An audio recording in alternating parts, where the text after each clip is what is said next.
How's it going, everybody? We got some big news today, including some promo codes, some fantastic. All right, I definitely forgot to actually talk about the promo codes in the video because it got a little ranty, got a little ragey, which I'm sure you guys are going to enjoy.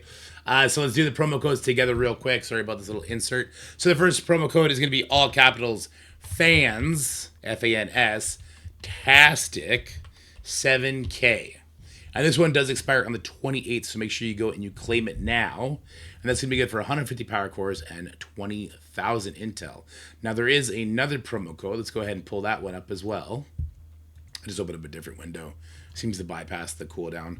And this one, again, is all capitals, and it's KCJ1SJ8B. It's gibberish. It was like a Facebook QR code. Now, I will leave both of these in the comment section below. This one's good for 4 gold orbs and 100 T3s. So enjoy that. Yeah. Where's the stop record button? Fuck, here we go. Classic 4 tower stuff coming. And, of course, we have the Quasar Scourge. I'll give my thoughts on that and talk about some of the secret hacks people have already found in order to skip some of the teams. All right, so first thing I want to point out is the disrespect on Thing, cutting the top half of his head off, and also the disrespect on Johnny, cutting his head off too, if we extend it out a bit. Like, their heads never come back no matter how much we extend, all right? So that's just disrespectful, but I get it. You're not selling them. I understand. Okay, here we go. Fantastic Four's Marvel's First Family is heading back to theaters with Marvel Studios' Fantastic Four First Steps, and we're throwing a party in their honor. It doesn't matter if you're a veteran commander returning after a break or completely new to the game. 4 weeks of Fantastic Four fun are heading your way to help you build and power up this team. Here are the details for this fantastic party that begins today. Fantastic Four's mini showcase. Join the Fantastic Four and Quazar on this special 4-week adventure with rewards that'll power up your Fantastic Four squad, but also deck out the Human Torch and Thing in new costumes. I think it's cool we're getting new costumes. They look better than the default ones we have right now. This concerns me, though. Join the Fantastic Four and Quazar on this special 4-week. If you've done the Quasar Scourge already, I'm not sure if you needed the Harbinger teams to be big when it really just was kind of a Quasar showcase, as Steven so elegantly points out right here. Red Star Scourge requiring Chapter 1 teams. Let's see what the event really is. It's a Quasar showcase, and it absolutely was just a Quasar showcase, as we'll go over in a little bit. All right, but let's keep going. Requirements: 4 missions. 4 missions release each week for 4 weeks. Here are the trait requirements for each week. Week 1, Fantastic Four MCU, Fantastic Four MCU City, Fantastic Four MCU or Global, Fantastic Four MCU or Cosmic. Let's head on over in game and see what this event is all about. I'm sure it's going to be a super fun showcase of all the different things that we can do. I just need to find it somewhere. Is it this? Is it over here? Fantastic Four Final Act? No, that's not it. Hold on, I can find it. I know where it is. I was just there a second ago. Did I find it in here? I did, didn't I? Oh, here it is. We got Baxter in the background. That's not me. Sorry to waste your time. So as you'll see, we got some really big enemies to fight our way through. We're getting some Thing shards, but we will also be getting that Thing costume. I'm sure this is just a visual bug, and we're not being asked to face against level 3,000 characters. And we're able to bring in our 8 million power teams. I'm sure that's because that wouldn't really be a good showcase. It would be a way to deliver story, I guess, but maybe there's a better way to do that for players. I don't know, maybe a new tab, a new UI where we get like a storybook panel, like a comic book panel. Maybe we could be a little bit more creative than this. All right, you didn't gamble with the universe, son. Blah, blah, blah, blah, blah, blah, blah. All right, Goblin took a turn. We lose right then and there. I guess they got Crucible rules turned on, or no, it's the Cable who did that. Oh, wait, they're doing no damage. No, wait. Wait, what's happening? They're doing no damage. Oh, they're level 35. Okay. Cool showcase, bros. All right, so let's continue on. Oh, my God. Oh my God. Rewards. Rock a couple of hot costumes and then grab these rewards. So we do have the Thing MCU costume. We saw the end of Chapter 1. Human Torch MCU costume. The Thing shards, Human Torch shards, Mr. Fantastic shards, Invisible Woman shards, Ability orbs, Armory 19 and 20 orbs. So we're going to get some free stuff, which is cool. Crimson Raid orbs, Purple Isolate Trading orbs, and gold. Yeah, there is a node in there where we can farm gold. So that's pretty cool. I mean, I like when we get resources, although I think, oh, hold on, I don't want to upset everyone just yet. Wait till the end of the video. If you want to hate me, wait till the end of the video, because I got some choice words for probably a good portion of the community. All right, week 1 is live, so dive in today, begin the journey. The Baxter building towers. All right, now we are talking. We're testing out the security capabilities of Fantastic Four's base of operations, the Baxter building. Clobber enemies and climb the floors for rewards and a special final boss. There are 2 towers during this event. Tower 1 open to level 25 plus and meant for early game players. Oh my god, they're doing 2 towers. They're finally doing it. Make them share a cooldown. Have one for new players. Have one for old veteran players. Make it hard. Make it strategic fun. Make it theory craftable. Tower 2 open to level 85 players. I take back everything I just said. If it's for level 85 players, it is going to be dog shit easy. But we can head on over in-game and we can see the rewards for that as well. Let's check out the for early players one. This is good. This is what you would expect. We got some characters to fill in. We got unstable cells that are probably needed for a command center event. Some supply credits, cool. And it's going to top off with 56,000 gold and a whole training orb. Listen, it's fine. We're getting a lot of resources elsewhere. The Baxter building. This one's going to have gear tier 20 in it, right? This one's going to have like some diamond orbs. People open up and have some fun, even though you never get anything new from those. Surely this one's going to have great rewards. And there's a reason it's level 85, right? We got some purple ISO stuff. That'd be good for people hunting Odin. I expect it to be dog, like a walking the dog, okay? I'm gonna avoid the other word. I expect that's gonna be like walking the dog, super easy, barely an inconvenience. Steal a phrase from one of my favorite YouTubers. All right. Power up your Fantastic Four squad. Fantastic Four characters are required for each tower. Power up this team using the Fantastic Four MCU Showcase rewards to higher floors and enjoy even more rewards. The doors open on July 24th, so prepare your Fantastic Four team for battle.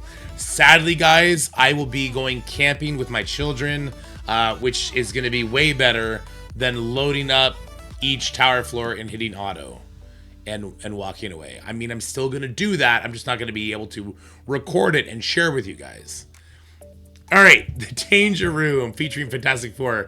We're firing up the Danger Room for another intense training session. This time the Fantastic Four are flexing their power in this roguelike game mode to rack up a high score and come away with fun rewards. The Danger Room begins on July 24th, again on Thursday.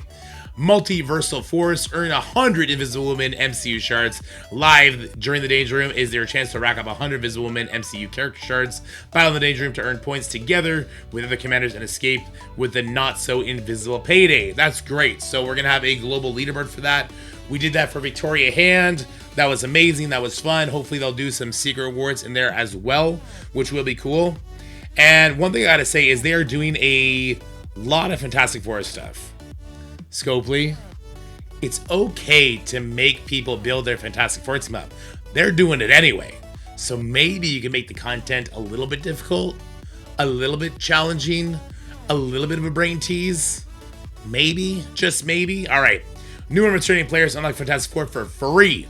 If you're a new or returning player, don't worry, you're not missing any of the fun during Fantastic Force. Unlock and power up our original Fantastic Four team with these fantastic opportunities. Our original Fantastic Four team, just give it away quietly. You don't need to advertise that. Because then, like, I can't not read that and then tell people, well, none of them are on the same team anymore, except for Thing and Johnny, right?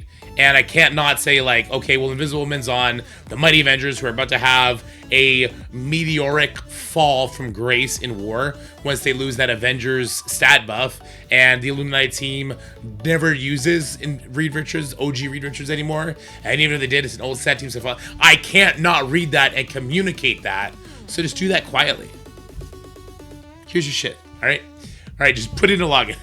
No, it's fine. Like, communicating that stuff so people know is good. All right, daily calendar, log in for legendary rewards. Log in every day and enjoy a 14-day login calendar that features character shards to unlock Invisible Woman, legendary character, Mr. Fantastic, Human Torch, and Thing. Key resources are also included in the calendar, so don't miss a day to power up the team. All right, this is the cool part, right? That's the cool part. Command Center and Showcases earn more shards and rewards, rack up even more character shards and resources just by using your Fantastic Four characters in battle and the Fantastic Four MCU Showcase. Visit the Command Center for objectives and to claim rewards, including legendary character shards. Play Showcase campaigns to try out the new Fantastic Four characters and earn more rewards.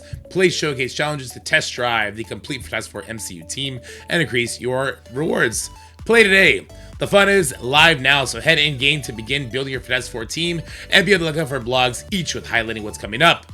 Check out Valley Flying's video covering all the news below, and don't forget to subscribe to his YouTube channel. Hey, shout out to Valley. We love ourselves a Valley Flying video. I have not seen this yet. I'll have to watch that next time I go poop. All right, let's move on from that topic. Let's head back over in game and let's talk about the Quasar Scourge. We're not going to do any gameplay in this video. I'm just going to talk about my thoughts on what we found out so far and some helpful things that have been shared with us. So I've already beaten the Scourge on difficulty 10 with every single pack turned on twice. I've done it twice now. It's exactly what I thought it was going to be when I saw the nodes. They're not hard. The accursed nodes that everyone was freaking out about. Look, I made fun of this in the video. I'm like, surely these characters are not going to be actually put in game. Level 59, gear tier, sorry, they're gear tier 15. I thought they were 14. Gear tier 15 at 161 pounds. No, they are. They're literally on the nodes. I was like, bro, what? Say you don't QA without having to actually speak the words, brother. What are we doing? These nodes were super easy. In fact, these nodes were all super easy. I beat them with a curse. I beat them probably a little bit more efficiently with Fantastic Four after the fact. The real node, the real boss, was as expected. The Phoenix Force team having to use either a curse or Thunderbolts. Both times I beat it were with Thunderbolts. Both times I beat it was huge RNG. Because when you kill a Phoenix, Omega Red attacks you. This Omega Red has insane stats. You can see he's juiced up. Doesn't matter if in difficulty 8 or 9, he has insane juiced up stats.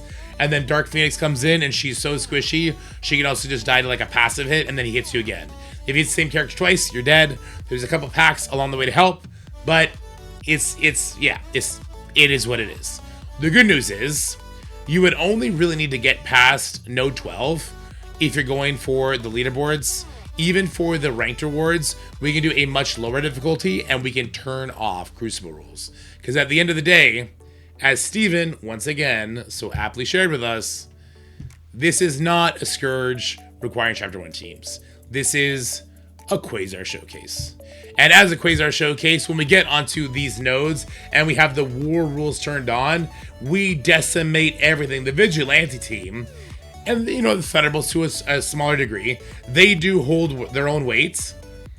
But the Accursed team, even with Crucible rules on, even with the pitiful, they get an energy if they're the person who kills somebody, they are trash. You don't need to build them up to a crazy degree, just to a livable degree, which on difficulty 8 or 9 is not very high. We're talking like gear tier 18, maybe level 100, maybe 95 can get away with it. But if you just want all the milestones, you could actually just be up to difficulty 9 and to turn the CC rules off. And it's just so easy. And we do have more confirmation of that, not just my words, by players who have done it. We got Rasslite difficulty 9 with all packs but CC and health. Got the 7th red after node 11. So you get the 7th red after node 11, having these turned on difficulty 9, no problem. We got some more messaging. This is the Eldon Cheese. This is a YouTube comment. He comments a lot of really interesting stories. Brother, if you're watching this, just know I read them all. I may not reply to them all, but I read them all, and I actually think you got a good head on your shoulders, and I enjoy the read. The Quasar event is actually easier to get 7th red than the 6th red was. Quasar Assist plus Mystic Villain Energy Pack being bugged to apply to Quasar makes it so he just walks over every node and you just have to keep everyone else alive. Did it on difficulty 8 with gear tier 18 and lower teams. Gear tier 19 105 Quasar. A lot of RNG, yeah, but doing the F4 nodes with Sue Johnny Thing and then Juggernaut, super duper easy. You could also do it with the Accursed. It's just the Quasar show. Those later nodes are dumb easy, and this is a conversation that I think is interesting and is going to be very polarizing. Right now in Marvel Strike Force, I think there are two groups of players. There's the players that... Okay. There's the endgame players like me who want content that's tough, and I need to think about it. It's not just a tag check. All these nodes are just a tag check. And in fact, all these nodes are just a Quasar showcase, as Steven put. The Sword Satellite has been the same goddamn team for the last year and a half. It's not interesting gameplay. It's just going through the motions. Now, when I play War and I'm with my alliance and we're facing off against Sex Panthers, which we are right now, they put up interesting problems to solve. And it's hard, and we're going to lose. And it's okay to lose. It's going to be fun along the way, at least for most of us, right? Same with Crucible. I lose more of my Crucible matches than I win now because I hit that overpowered wall. And you know what? I put on the mad dad personality, but I'm still having a lot of fun, especially when I'm on Twitch and I'm like communicating with people. We need that again. We can't just have these silly tag checks. If you wanted to give the red stars away for Quasar, do that in a mail. Then have the Scourge come up, have some gear tier 20 as milestones, put something meaningful in the leaderboards. I actually think this is a really cool portrait. Super Saiyan Quasar is great. Right now I'm top 50. I will not be top 50. This is a 20 fucking day event. Are you kidding me? I didn't even know this was a 20 fucking day event. Bros, relax on the 30, 40, fucking 90 day events. Oh my god. Okay. Sorry. Mini crash up for you guys. Jesus. Put some rewards in there that people actually want to fight for. Like when we had the Horseman Scourges, we had packs that made it tough. It wasn't a tag check. It was like, oh, you have this pack turned on and you have to use these teams. Well, now you got to figure out how you need to work around using your specials, using your ultimates. When are you going to do that? When are you going to compound abilities? How are you going to position characters? It's not just a team. It's like it's a whole trait. Like bio, city, hero, whatever the case may be. Like, you gutted this game mode that really carried through the Apocalypse Saga. It's gutted. It's been gutted since after the Nova debacle, where all the packs went to with haywire. Just copy paste the fucking Morgan Le Fage packs already. Copy, paste, put them everywhere. All right. Right now, the leaderboard is just, I can't even see it because it's bugged out right now. The leaderboard is literally just everybody under the sun doing difficulty 10. All packs turned on and just on the gas pedal. Okay, that's what this all is. It's everyone here is doing that right now. It's 6 fucking hours into the event, and this has been happening after the first hour. That was not the case for any of the legendary characters. You need to actually put things that are interesting. It needs to be stuff that's interesting, guys. Anyway, listen, I'm gonna end it there. I actually got derailed. I was also want to talk about the other. So that's one group of players. The other group of players think that they shouldn't have to level any team to do all the content. And I'm sorry, no. Just no. All right? The fucking blueprints, the goddamn skeletal structure of this game has been to use the characters that are part of the patch we're in, or to use the characters that are part of the last 3 patches for an event like this. I'm sorry that you don't give a shit about building a certain team, but you get the resources to do it if you play the game, if you actually care. And if you don't actually care, you don't get to bog the rest of the fucking game down, okay? It's so just crab bucket mentality. It's gross. Go play Hello Kitty Boo Boo Fuck Island, okay? Jesus Christ. All right, hope you guys enjoyed this video. Make sure you leave a like, or don't, because I just talked to you. Maybe that's why. All right, later. I'm crashing out. I'm gonna crash it on stream. Bye. That's it for the video, guys. I hope you enjoyed it. If you did, make sure you like, share, and subscribe. Stay happy, healthy, have fun, and I'll see you in the next one.